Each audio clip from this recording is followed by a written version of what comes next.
Good morning. And as we enter into the weekend, I wanted just to leave this piece of a verse in 2 Corinthians chapter 1, verse 19. It simply says, and as God's ultimate yes, he always does what he says. He's talking about Jesus Christ here. He says, and as God's ultimate yes, he always does what he says. As God's ultimate yes, God will always fulfill his promises. He is yes to his promises. God is not going to promise something that he's unable to accomplish. God is true. God is righteous. God is not duplicitous. He is doing what he says he will do. God has an ultimate yes. His name is Jesus Christ. He is doing what he says. So what did God say to you? Somebody says, oh, I didn't like how it was said. Or I didn't like where it was said. And I didn't like the messenger that he sent. Oh, I'm beyond all of that.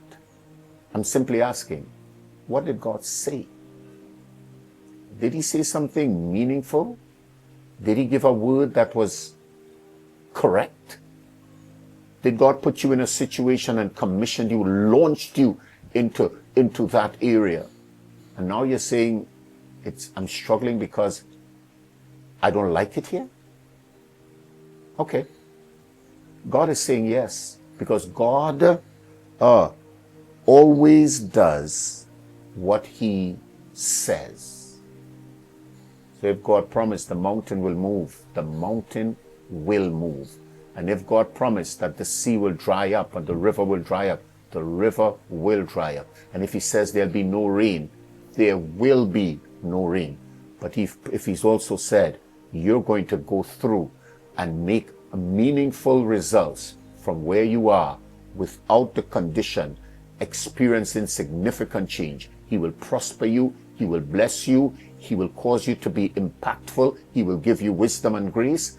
God will always keep his promise. I hope you're listening, because God has promised you, and what he has promised you, he will fulfill. In Jesus' name.